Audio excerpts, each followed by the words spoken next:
Next topic ఈ theoretical capacity or basic కెపాసిటీని base చేసుకొని ఈ ట్రాఫిక్ కెపాసిటీలో ఒక సాల్వ్డ్ ఎగ్జాంపుల్ ప్రాబ్లం ఈ వీడియోలో డిస్కస్ చేద్దాం. సో ఫస్ట్ మనకు ఆ గివెన్ డేటా అనేది ప్రొవైడ్ చేశాడు. సో ఆ గివెన్ డేటా అనేది the theoretical capacity of traffic lane in vehicle per hour per lane with one way traffic flow at a stream speed of 40 km/h. Speed అనేది 40 km/h. Next అదేవిధంగా మన given డేటాలోనే vehicle యొక్క average length కూడా provide చేశాడు, L = 5 metre. So దీన్ని base చేసుకొని మనం ఈ ట్రాఫిక్ యొక్క కెపాసిటీని మెజర్ చేయాలి, ఈ థియరటికల్ కెపాసిటీని బేస్ చేసుకొని.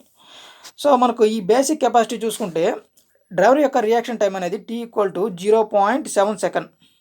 సో ఇది మనకు ఫస్ట్ స్ట్రైక్ అవ్వాలి, 0.7 సెకండ్ అనేది బేసిక్ కెపాసిటీలో. So S minimum space headway = length of vehicles plus 0.7 second into V. So length of vehicle వచ్చి 5 మీటర్. నెక్స్ట్ డ్రైవర్ యొక్క రియాక్షన్ టైం అనేది 0.7.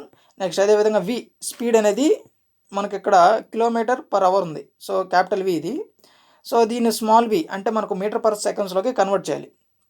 సో 40 × 5/18 మీటర్స్/సెకండ్స్లో కన్వర్ట్ చేయాలంటే 5/18.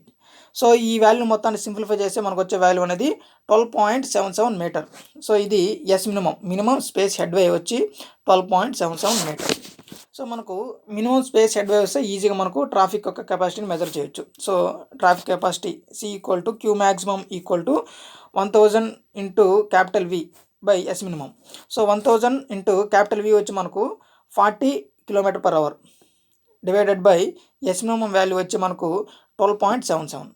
సో ఈ వాల్యూ మొత్తాన్ని సింప్లిఫై చేస్తే మనకు వచ్చే వాల్యూ అనేది 3130 vehicles per hour per lane. 3130 vehicles per hour. So ఈ విధంగా మనకు ఈ బేసిక్ కెపాసిటీని బేస్ చేసుకొని మనం ట్రాఫిక్ కెపాసిటీని ఈజీగా మెజర్ చేయొచ్చు. So okay guys, if you like this video please like my video and don't forget to subscribe to my channel. Okay guys, thanks for watching.